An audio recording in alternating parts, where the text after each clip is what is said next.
Hello, everyone. Welcome to our webinar today. I'm Shy. I'm a developer advocate here at Temporal, and I'm really excited to be joined by Douwe and David.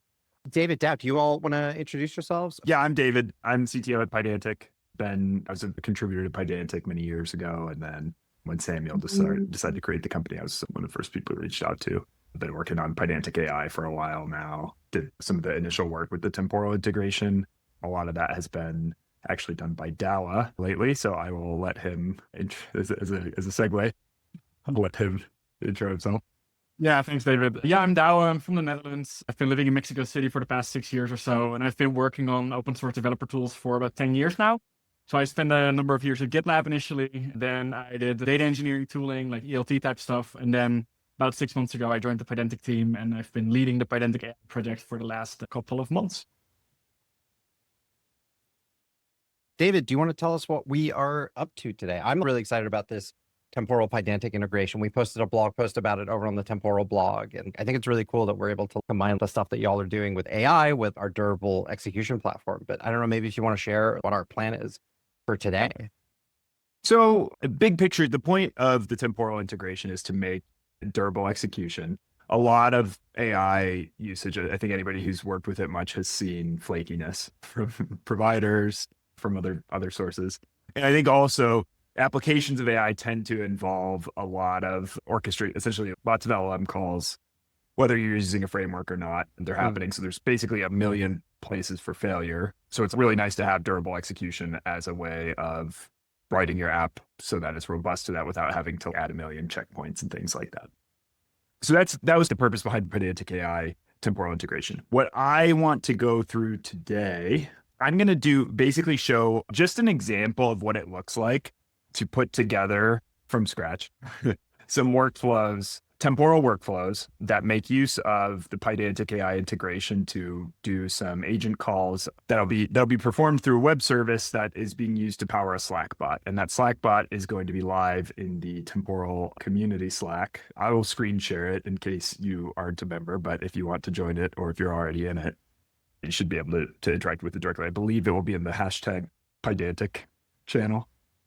Yeah, and I just threw a link to the join if anyone wants to join and interact with the bot. I imagine as soon as that bot goes live, people are going to start bothering it. So yeah, and it's my Pydantic channel for that. And I am just going to be running it locally with an ngrok reverse proxy. So that is not running this. I think the ngrok might be, but the actual bot itself is not. So if you try it, well, I haven't even told you how to interact with it yet, but it won't work yet. It will shortly. What I am going to cover, so let me just give a preview of where the code I'm going to write, and then I'll get into it. I'm going to start with a repository, which is actually public. I can share a link at the end, but it's got essentially some skeleton for a web app that will be used to handle Slack events. And I'm going to implement an agent that will answer community documentation questions. So think like somebody comes, actually, we've been wanting to build this for a while, so this is a great excuse for me to build it. There's something in the Pydantic Slack where somebody comes in, asks a question like, do you support the newest Google model? What was it that got released? Gemini 3. So Gemini 3 is just got released. The answer is yes. But the point is, somebody might come in and ask a question like that. And for things that can be answered by just going through the documentation, it'd be really nice if there was a bot that would just do that so that people can get really quick answers without necessarily knowing how to find them. Yeah. And so that's what we're going to do. Is I work with a lot of AIs. Is if it's an open source repo, I'll just download the entire thing and the docs website, and then just have it load into memory before I even get started. And this is very similar to that. I'm really excited for us to get started with it. And it's very simple. I'll just note what I'm going to do. So I'm going to start basically 4 phases, and maybe we'll accelerate if it takes a while to get through. The first one, it's going to be if you direct message the bot with a question, it will answer it. Okay, no matter what. So it'll be one agent, and it'll just reply, and it'll be running using temporal workflow. Okay. Second stage, we're going to have 2 agents just to show like, yeah, you can do some handoff. You can do a little bit more complex orchestration. Third stage, we're going to set it up so that you don't have to direct message it. You can just send messages, basically just show what it looks like to kind of evolve this stuff a little more complicated. And then last, we'll do human in the loop, where instead of it just posting responses, it's going to actually send me personally a message asking me to approve or deny its response before that gets posted. That's all going to make use of temporal signals and things like that. So you get to see that. Let's Cool. do it. All right, so let me start screen sharing. And I know that my screen is probably going to look a bit small here. I'm going to try to zoom, but I'm going to need to. Probably shouldn't show my API keys. Yeah. Well, you you know, do edit we that need to one out regenerate before anything? posting. No, it's Yeah. fine. We'll need to. Okay, so let me go through the skeleton here. Actually, I'm going to just, Were you able to zoom in, David, or not? yes, I am. Sorry. Yeah, and for folks that are watching live, we are paying attention to the Q&A. So if you have any questions, let me know, and I will jump in and ask David those questions live. Let me just open all the files, and then I can jump through them while it's zoomed in. Okay. So what we have here is just, and let me actually see if I can just make it bigger without leaving IDE mode. There we go. Yeah. Okay. Is this big enough Perfect. to go through? That looks great. Okay. What we have here, just a regular old fast API app. Okay. And I just have some infrastructure for creating a Slack client and a Temporal client. Okay. And exposing those in our requests, which we'll get to in a bit. There's a handful of Slack integration stuff I'm just going to take for granted. So I've got models for doing things like Slack URL verification and handling like basically their API events format, etc. I've got the ability to load some temporal config from environment. And then there's some infrastructure for building a temporal client, the activities. So these are just some functions. Again, these are in our that public repository. But the point is these are some functions that make use of the Slack client and just expose them as activities that we can run from Temporal, so we can make network requests inside of the Temporal workflows. And then I just have this sort of convenience function that will take a list of workflows and a list of plugins. And these plugins we're going to use, that's how we get the Pydantic AI integration. We're going to wrap the agents in the agent plugin thing. I'll show in detail, but the point is this is just going to give us a temporal worker that's running. You don't really need to worry about the details. It's going to spin up a temporal database if necessary. Cool. But what I want to do to start is build an agent that's going to, we're going to start with literally nothing here. An agent, other than I have a little bit of reference code off screen. An agent that is going to answer our documentation questions. So let me just I'm going to call it the docs answering agent. Okay, I'm going to enter presentation mode. I think it's fine as is. I don't think Okay. you need to change Okay, it cool. at all. Okay. All right, agent, and I'm just going to import that from Pydantic AI. Okay, and I'm going to use the model OpenAI responses just in case. So we'll use it. GPT-5 mini. Okay, and instructions. Okay, so what should the instructions be? I'm going to type these out, but I'm going to be referencing. Use your tool. So we're going to, it's basically the prompt. This is like the system prompt, and then the user prompt is going to be the contents of the Slack thread that it's going to reply to, basically. So tools, we're going to add some tools for it to retrieve information, but I'll add that after I write the instructions. So use your tools to retrieve documentation and answer any questions related to the following repositories. Okay, and I'm just going to list a handful. Pydantic, AI, Logfire, our observability platform, and then let's add Temporal /SDK Python. Okay, some notes. This is also explaining it for the viewers. You will receive a full Slack threads worth of messages, but you should base your response on the last message in the thread to which you are replying. Okay, here, I'm just going to copy these and I'll read them out. It's going to be a little faster that way. And I don't think this is particularly... Question for y'all, and Douwe, maybe you can jump in while David's working. I see we've got OpenAI in here. I personally do a lot of Hugging Face stuff locally. Like, what kind of AIs do you have to support, and what's the setup like for if we wanted to use Gemini 3 or something like that? Yeah, so we have integrations with all of the big model provider APIs. That means that just through supporting OpenAI's chat completion API, you also immediately get access to a lot of these other gateways and inference providers. But of course, when it comes to Anthropic, Google, and OpenAI and a handful of others, we have a native implementation with their SDKs. When you're talking about local models, we have support. We recently shipped an integration with this Python library called Outlines, which is created by a company called .txt. who are basically doing like constrained outputs, like JSON outputs for locally running models by doing That's really interesting. constraints at the point of token outputs on the model and like changing the logits and all that type of stuff. And they have their own integration for local VLLM, Hugging Face transformers, even like MLXML or whatever it's called on Mac machines. So if you want to do a local model, I would have a look at the outlines page in our documentation, and for everyone else, it goes over the API. We also recently shipped our own gateway called Pydantic AI Gateway. So you can just sign up there, then get instant access to a bunch of the big providers, as well as, of course, bringing your own key. And then with Pydantic AI Gateway, you get automatic observability of all of the requests that are happening, whether or not your local code is instrumented or not. There's a bunch of other advantages you'll find out about if you go to the Pydantic AI Gateway documentation. David, it looks like you copy pasted a big prompt in. Yeah. So basically, it just says you'll receive a full Slack thread. You should not prompt the user with follow-up questions. It may or may not listen to that. You should include docs links. And it basically says you're going to be making a Slack message. So format it properly and don't generate too many characters. Okay. And I am just going to add a couple more things. So let's add the tools. So first off, I'll add the ability to search the web.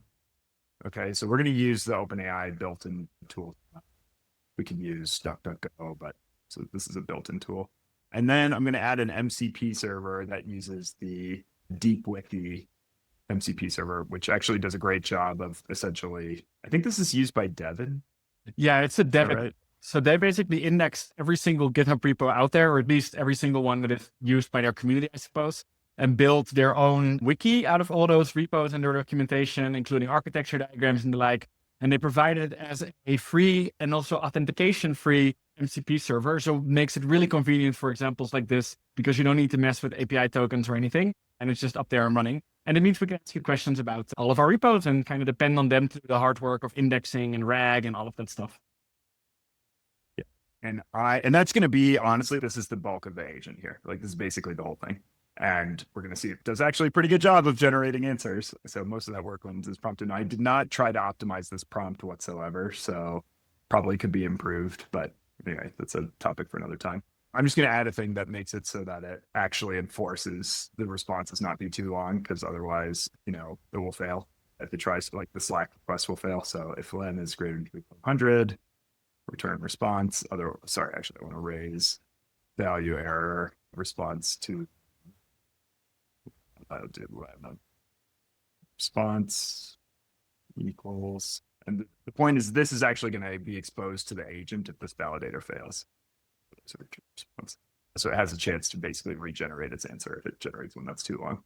Trust me, it does happen because I practiced this beforehand, and that's why that exists. All right. So now let's talk about the workflow. So the point is we have this agent, and now I want to write some code that's going to, and actually, before I do that, let's just see if this works. If I try to just run this file, if it doesn't work, I'll just move on. But let's see, like, what's a good question, Douwe? I know I was going to ask it this anyway. Does Pydantic AI support Grok?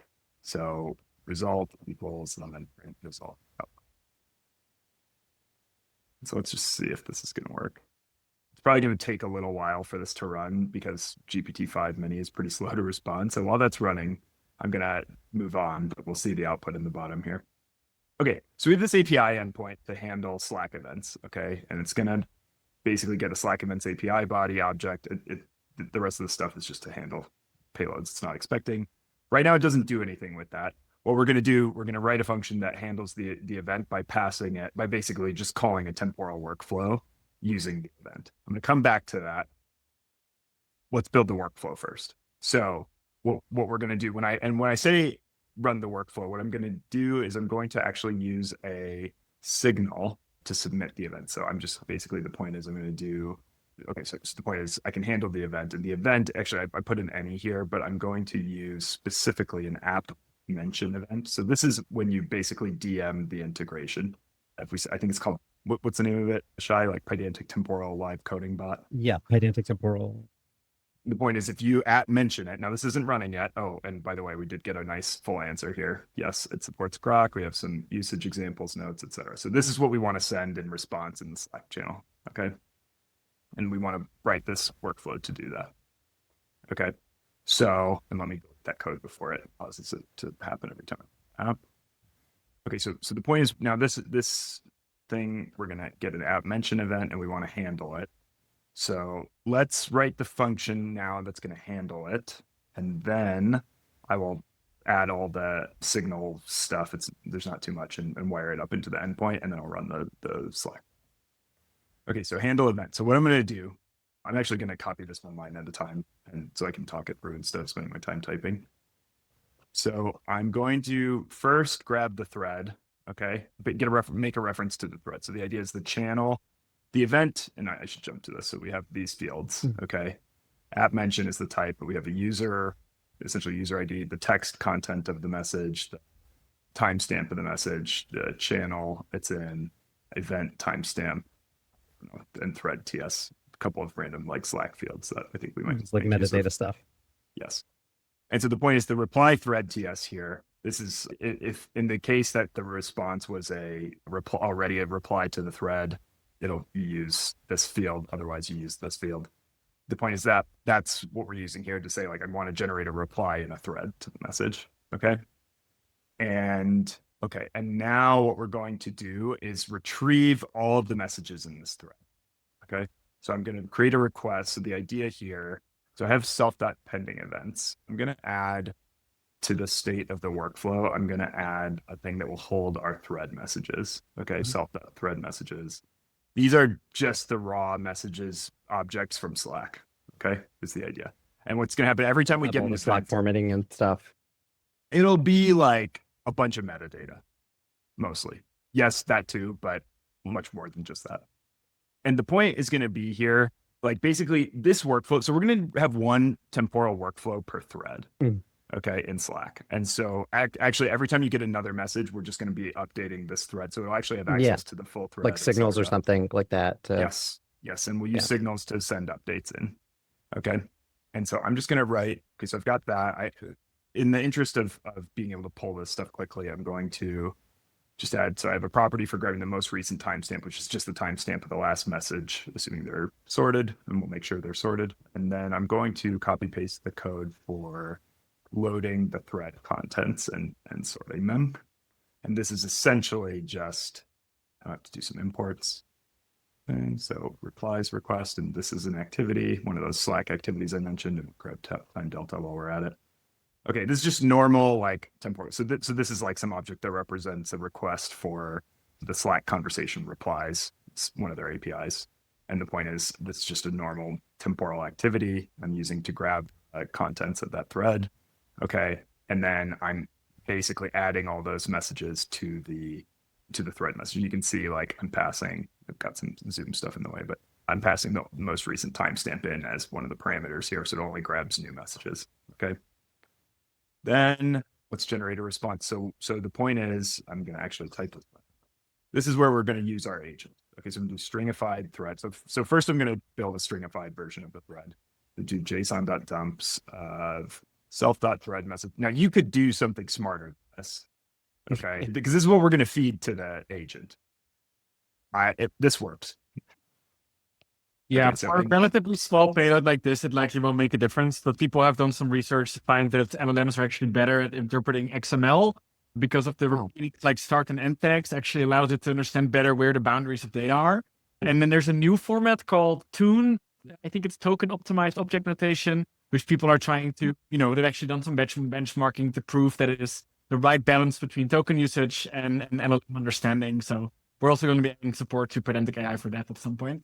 But probably for this example, you're not going to notice any difference, and JSON will just work fine. I kind of hate that AI likes XML more than JSON. Right? But I understand that makes sense to me, but I hate it. I hate it so much. I imagine given more time, you would strip a lot of that meta, like that extra fluff, and especially when those token counts get big. Yeah, even from JSON, right? Same from XML and JSON is my feeling. All right, so what's going on here? I'm just calling the agent, and actually, this isn't going to work. This is using just the base Pydantic AI agent inside of the workflow. You actually have to wrap it. So the Pydantic AI temporal integration basically amounts to a thing that wraps this agent into something where all of the requests, all the tool calls, et cetera, are all performed in activities. And then that's what makes it like resilient. So what I'm going to do, and to do that, let me just come up to a little higher in this file and create the instance of temporal docs answering agent. Actually, it wants to import it because I already defined it in other files, but equals temporal agent. So the idea is I'm just going to import this temporal agent from this path here, wrap the agent we already had imported, and then I just have to give it a name, I think. Insert agent. And I'm going to, and this is used to get like a stable reference to the activities and that it produces, so that like if, your temporal worker uses the same names as your client, etc. Yeah, I've just dropped to our temporal documentation in the chat. So if you're curious about what temporal agent does and what it does and doesn't automatically take care of you in terms of running a Pydantic AI agent in temporal, then check out those docs. But for the most part, if you build an agent, you can just wrap it in a temporal agent, and then it should work from a temporal workflow without too much issue. But there's a couple of caveats to be mindful of. Cool. All right. So that's great. But we haven't had to set signals or any of that up ourselves. It's just handled.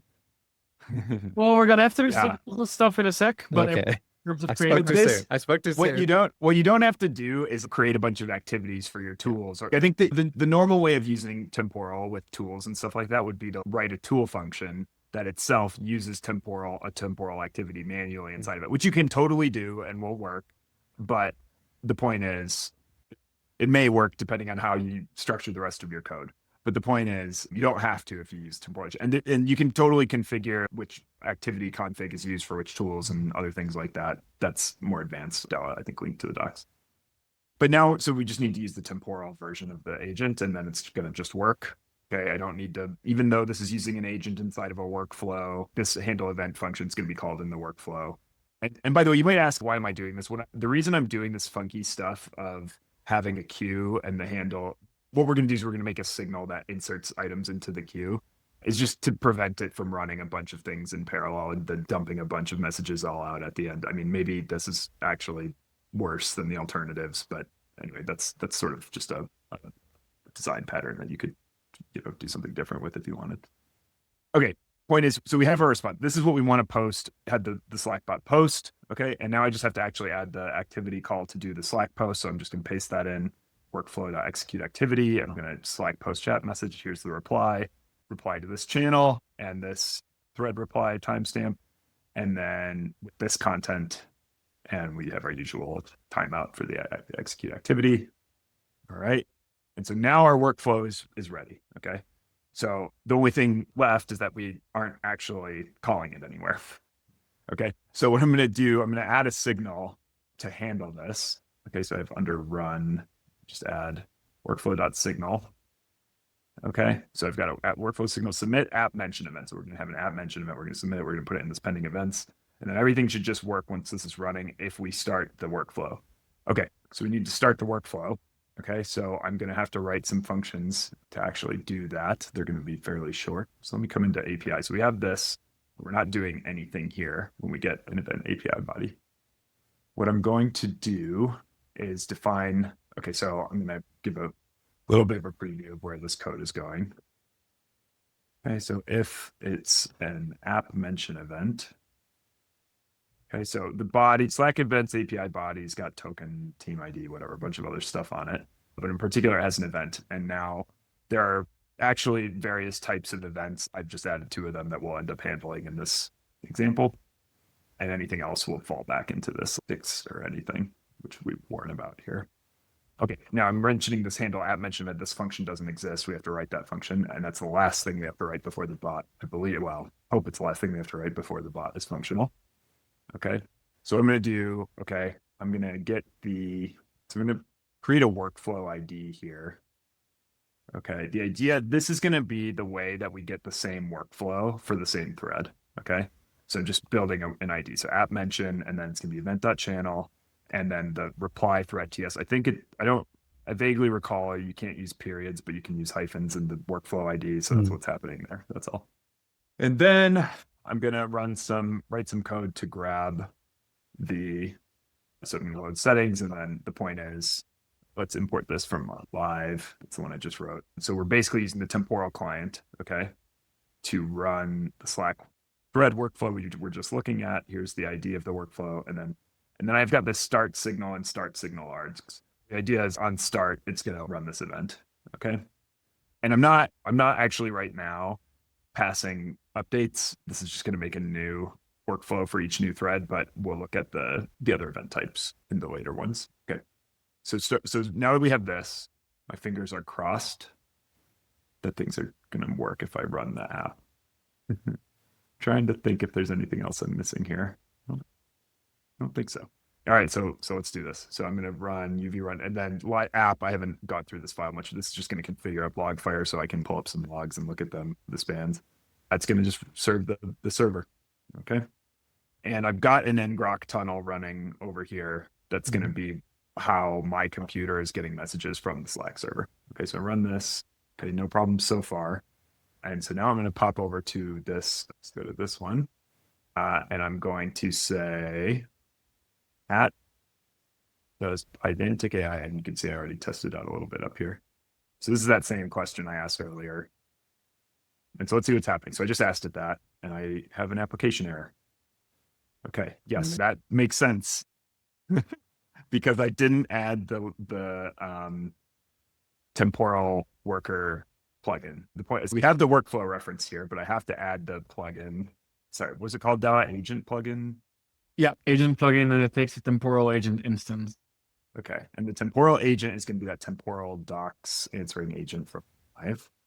Okay, and now, hopefully if I restart it, it will actually be aware of the activity. So what's happening here is if you don't do this, then the worker isn't aware of the activities that it needs to be when you go to run. All right, so I know, Shy, you were saying I should have at least one mistake. Well, there it is. Now people know it's real.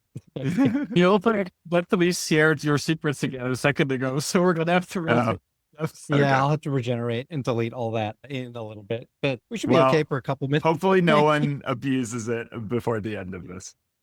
Yeah, I'm sure that people watching are very well, Shy did it for me, but yes, so you can see it's running now. And these models I'm using, this mini whatever, is fairly slow, so it's going to take a little bit. But you can see it's running the activity to run the deep wiki, get tools, whatever. So it's all going to run. And while it's running, why don't I use this as an excuse to pop open Fire? And cool, so we can actually see, here's the endpoint. Logfire, for context, is the Pydantic observability platform, which supports all OpenTelemetry. It has particularly nice integration with Pydantic AI, as well as the temporal hotel integrations. As you can see here, you have the workflows, it runs the activity, all very nicely laid out in one place. And actually, so we can see some live update happening here, but when it finishes, so there's some metadata here. When it finishes the request, we should actually be able to see a slightly nicer view of it when it has a response. I mean, we're 35 seconds and counting here. How's it going to look in the temporal UI? Oh, I see we've got a response as well. Yeah, so we have a response. And so, yeah, okay, you can see this. And actually, my guess is, and look, it used my Slack username ID there. My guess is that it will have replied. Yep, you can see the reply here. Okay. And so, but you know, the instrumentation is showing here was the input, here was the instructions. So you can pull that up anytime. Did you say you wanted to look at so what's the, yeah, I'm just curious what it would look like on 8233. Yeah. If we want to click into a workflow and see what's going on. Let's see, which one is the later one? This one? Yeah. So you can see kind of the same information in a different UI. This is the actual temporal specifics, and there's actually in some ways more data. Different data here. I don't know if you have anything more to say about this UI, Shy. No, I was just curious at that vertical laid out function. And I imagine is this for my message or for your message? Your message. And so when you respond to it, it'll pop up in here as well. And then you can see that nice vertical layout as well. Yeah. We can go ahead and post the link to the community Slack in our chat as well, if folks want to ask it any questions while we keep going. And I'll try to keep it running. And then when we get the new version ready, we can swap it over in that channel. So I'm very much looking for you to ask a question of the AI. I'm going to start trying to extend this now. I think stage 2 that I want to do, I can see some requests coming in. I'll leave it here. And maybe if we see an error, we can talk about it or look at it. Yeah. I'm going to look at in agents. I think the second thing I wanted to do was basically set up, our goal is to get to the point where we don't need to be explicitly mentioned. Okay. And the point to do that, I'm going to use a second agent that's just going to look at actually every message Okay, not just the ones that mention. But that second agent, I don't want it to do all the work of the first agent when a lot of it's a little more expensive and a lot of comments don't need questions. Oh, yep, here we go. Something went wrong here. Canceled error. That might be, I think there's some issues with the MCP server sometimes. Yeah, anyway, I would block. Anyway, so this just goes to show that building a production application isn't as easy as you just flip the temporal switch and you're done. There's still some bugs to debug. Anyway, that's two of those. It does give you to the typical errors though. I'm just going to add a triage agent. Okay, so I'm going to do triage agent equals agent. And let's just write the instructions first. I'm just going to copy and paste the instructions so that I don't waste everyone's time. Okay. The idea here is it's going to basically get a message for every Slack thread, but what it's going to do is just be responsible for determining whether to put in some effort to even try to generate a good answer. Okay. So your triage agent that decides whether a message in the temporal community Slack contains a question about one of the following repositories that might be answered by reviewing the docs. Okay. And then I'm going to have a generate. So I'm going to copy paste type. So I'm just going to create a new type that includes an optional, it's a Boolean for, and I have the config so that if I do this, then these strings end up as the descriptions of these fields. So the point is, if it includes a question that we think could be answered by the docs bot, we want it to return true. Okay. And then reasoning, I found that adding this reasoning field helped it do a better job of giving a true or false here. When I forced it to explain itself, it started giving better answers. Okay, cool. So, and then that's going to be the output type here.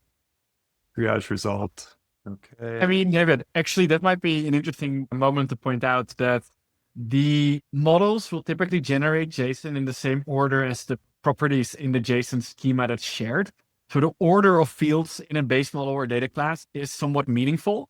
And to a point, LLMs will do better if you first ask them to come up with an argument and then give the one-word answer of true and false, as opposed to the opposite, because they're just generating a stream of tokens. So I think you'd get slightly better result exactly like this. Reasoning first, Okay. then the Boolean answer. Well, if it's broken this way, then we'll know why, because I tested it the other way. But I think I agree with your explanation. I'll just note, I'm using a cheaper model for this one while I'm at it, Nano instead of Mini. But it's a little faster as well. Yeah. It will, well, in practice, I think it is, but although it'll go slow again to generate its actual answer. We exceeded the context window. Yeah, that is also an issue, Yeah, but that's back to, I think the problem is that some of those MCP responses are huge. And so then you probably would want to do some summarization of the result before feeding it back in directly, but okay, anyway. All right, so then let me just see what else we need to do here. It's like we want to do app. Okay, so I have to actually make use of the triage agent.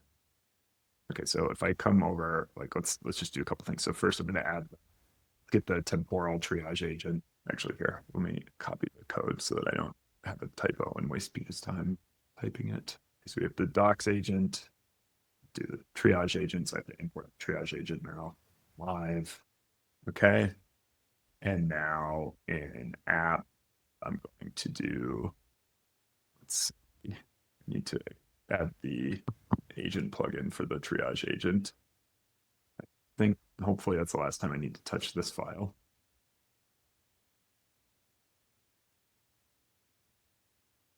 Okay. Back over to API now. And in API, I think that's where we need to, let's see. Is that where? No. Workflows, right. So the point is in the workflow, I'm going to do something different now. I'm going to actually make use of the triage agent. So come down here. Let me just copy paste some stuff. So I have the stringified thread. Okay, so I'm just going to copy paste the change here. Okay. Come down below. Okay, so once we have the stringified thread, instead of going straight into running the thing, what I'm going to do, okay, so here, I'm going to delete this actually. Okay, so what we had was, this is the line I just added. Okay, so instead of getting the generated response, I'm going to do the triage result. And this is going to give us that triage output object. Yeah. Okay. And then the point is, if it says that so if it doesn't include a relevant question, I'm going to generate I'm just so that we can see what's happening, I'm going to generate a message that just says is marked down. I can't answer that because blah. Okay. Otherwise, we're going to have basically the same code we had before. Okay. We're going to generate a response. Okay. And then post the response. Okay. So now I'm going to kill this server. Okay, I'm going to run it again. Basically restart it. Okay. Now, normally when you do that, you'd be running a temporal server that outlived your app. And so it would basically restart. I have purposely set it up so that when I kill this app, it makes a new temporal server. So the point is now when we run this, it won't do the retries, but you could do that. If you use temporal the normal way, it would. But okay, so it looks like somebody probably asked it a question here. Actually, what I wanted to do Cecil is asking, what do you prefer tabs or spaces? And then has followed up with what's your favorite programming language? And okay. And now, so we're getting the right. This is actually like, great because Cecil asked something like not super relevant to Pydantic, and I went more extreme, but yeah. Like, no, this is actually really funny because you just asked something completely unrelated, followed up with something unrelated after you made the change, and now we're seeing the immediate result of that fix. And so I imagine if we re-asked that question, it would give us the similar response that it's not really relevant and it's out of scope. All right, so now what I want to do is look again at let's look at. Okay, so now I'm gonna just because. To make sure we don't run out of time here, I'm going to try to move a little more quickly. What I'm going to do is refactor this a little bit so that it just, instead of always generating a response when it's tagged, it's going to choose whether to generate a response, but it's going to see all messages and it's just going to be quiet if it doesn't want to generate a response. And we'll still be able to see it in Logfire or, whatever observability. You could use the temporal one too to browse through the requests. But the point is they won't show up in the chat. So why don't I do that? Give me a second here.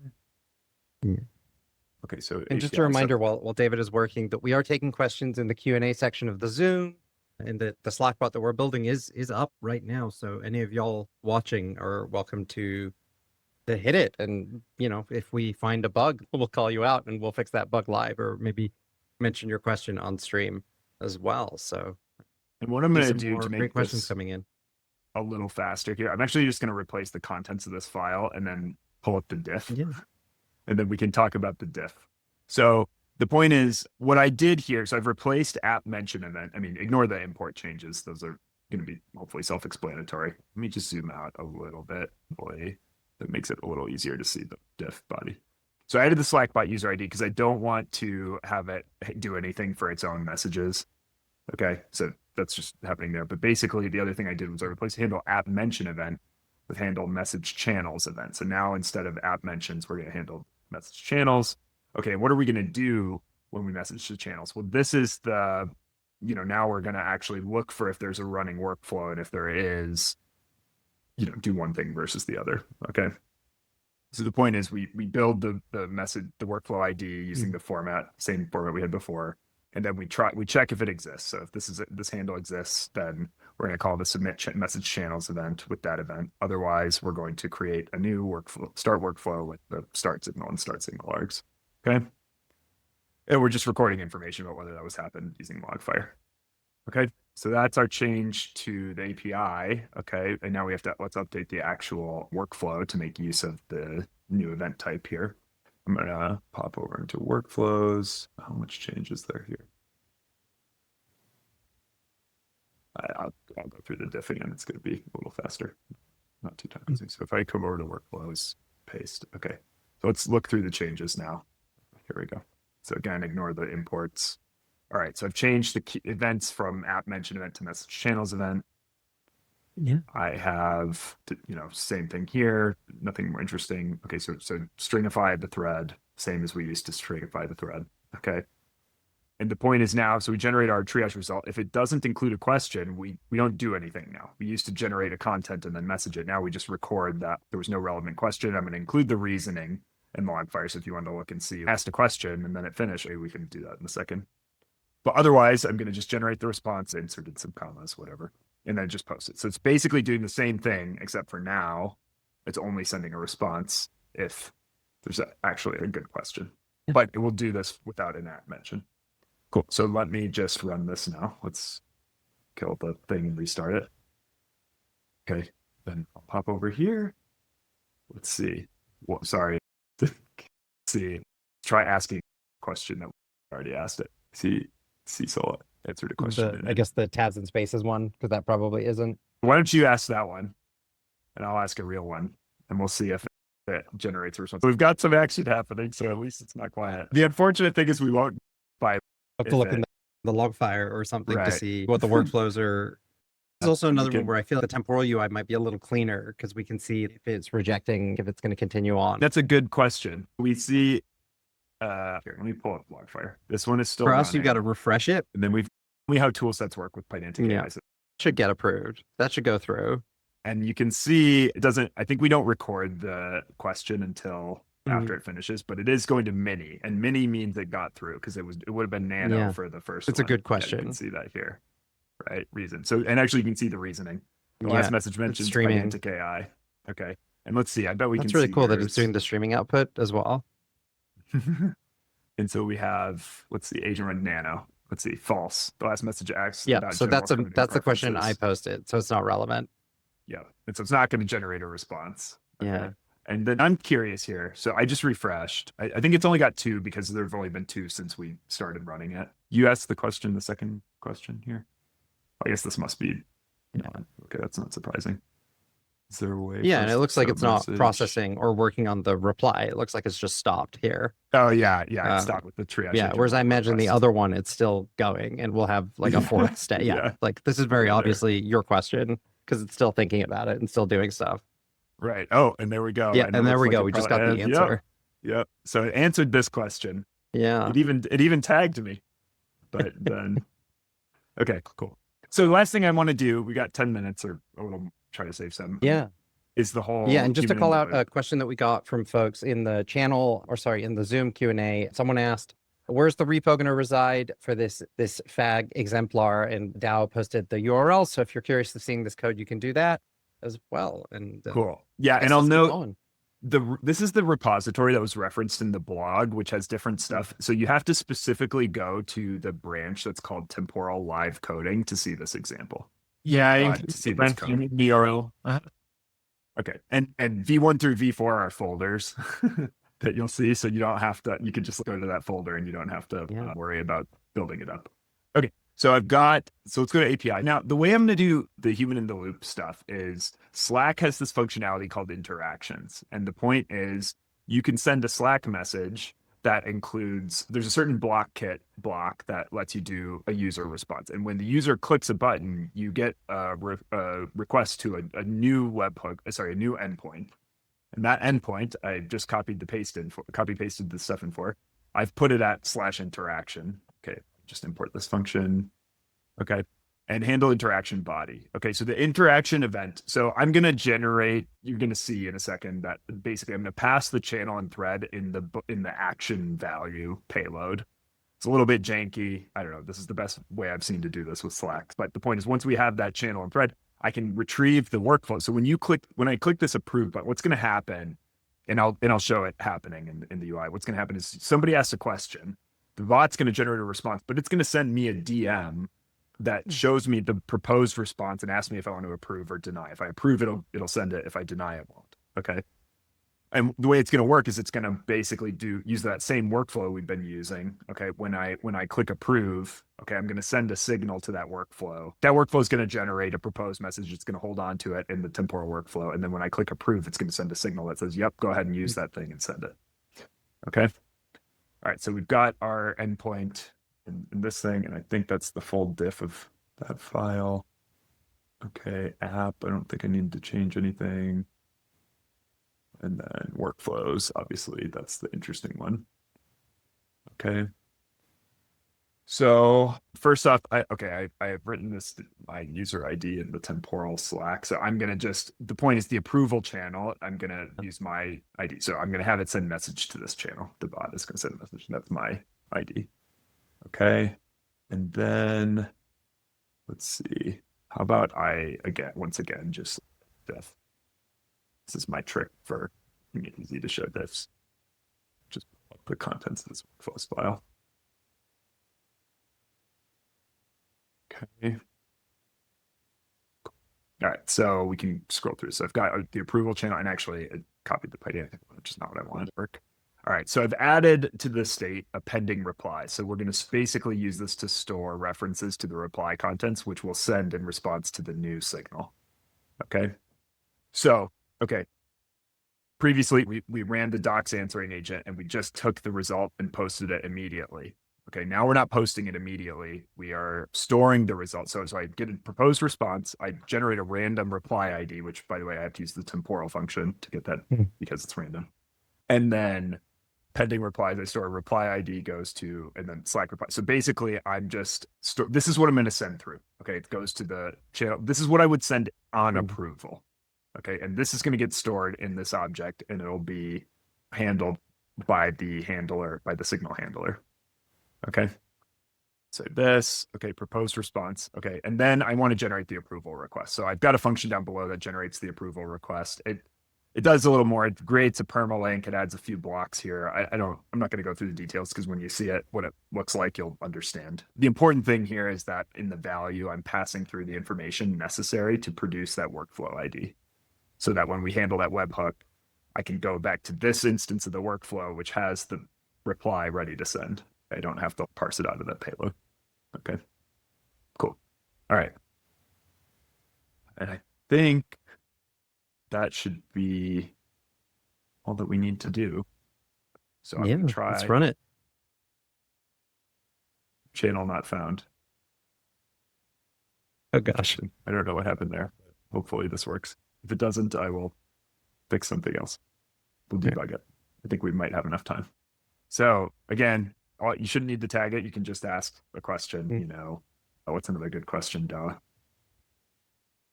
Will it'll just skip the approval with the tabs and spaces thing at this point? No, it won't even bother you about that?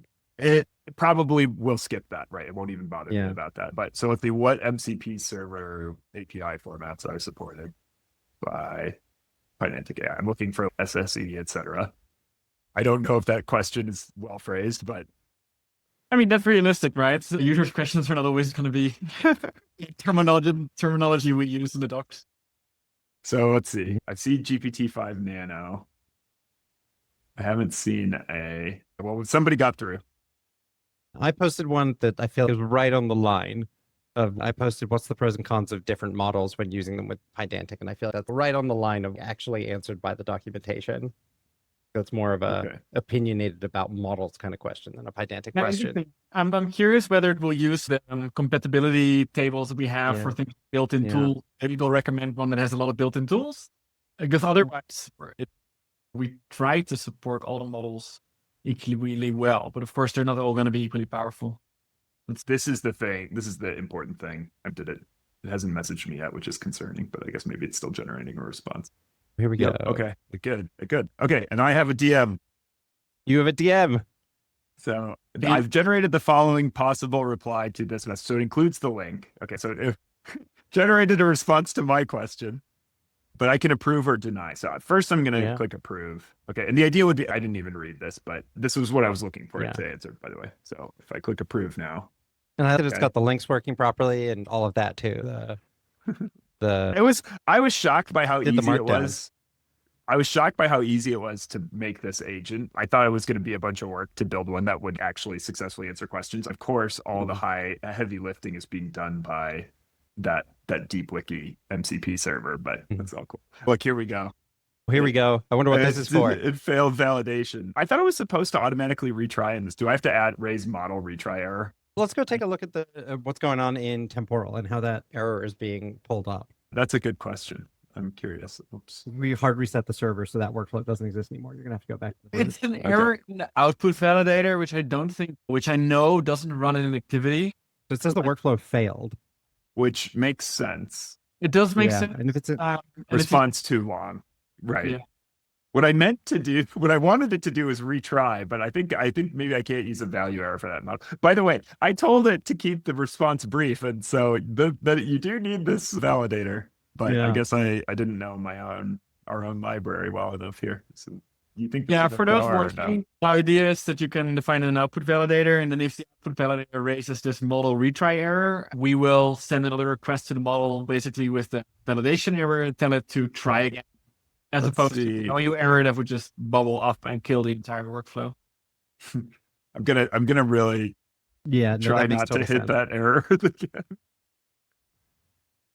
All right, we got 3 minutes. I don't know if it's enough Yeah, time. maybe while to this is pull up- running, you can pull up the GitHub link on screen and the Oh. link to the Oh, docs for right. folks to keep going to do something else. So this is the Pydantic AI temporal example, and we're on main right now, and that's going to be the one that corresponds to the example of a Slack bot that does the dinner suggestions. Which, if that sounds interesting to you, you can take a look. It does actually do a decent job of you tell it where you are and what you want to eat, and it lists out restaurants for you. But the temporal live coding is the other branch of this repository, and that's the one that has what we're on. And it's got V1 through V4 along with live. Live is the version that doesn't really have any code in it, but V4 is the one with this human approval. And then there's all this other skeleton stuff. So, and it should just work. The main thing, I think in the README, I talk about how you have to use ngrok. There's something about ngrok and somewhere in here. Yeah, here you go, development setup. So if you have any questions, by the way, you can DM me in the community Slack of either Or Temporal ask the or robot. Pydantic. Yeah. The robot. Actually, we need to deploy the robot into production. It's now production grade, but it's not in production. Now that we set it up with Temporal. Actually, it's probably not to production grade, but that's a separate. Yeah, I don't thing. think ngrok counts as production grade as much as I like using ngrok. Yeah, well, that's There true. we So go. I did get. Okay, so here's the thing: should I approve or deny? Well, You should copy paste it, deny it, and pretend it was your response. okay, I could do that. So let's see. I wonder if it will. Yes, I've generated a very thoughtful response to my own question. Yeah, you don't. The bot setup. I think actually Slack has a mechanism for bots to reply as users. Yeah. But I'm gonna reply Okay. to my own question. Very brief cheat sheets. Well then. Yeah. Yeah, pretty brief. Maybe. Well, we are at the top of the hour. I really appreciate you both joining us today and giving us this live coding session. This was a lot of fun. I really enjoyed watching this and getting to see y'all figure out the problems, and it actually went pretty smoothly. We didn't really have too many errors, and the errors that we did get were pretty easy to fix. I think you fixed them in a minute or two at max. So yeah, really If you have any appreciate y'all questions, joining. For anybody joining, if you have questions about this stuff or you try to adapt it or whatever, don't hesitate to reach out. If you got temporal questions, Temporal's community Slack is probably the right place. If you've got Pydantic AI questions, you can come to the Pydantic one, or either or. I hang out in both. You can message me in both. Yeah.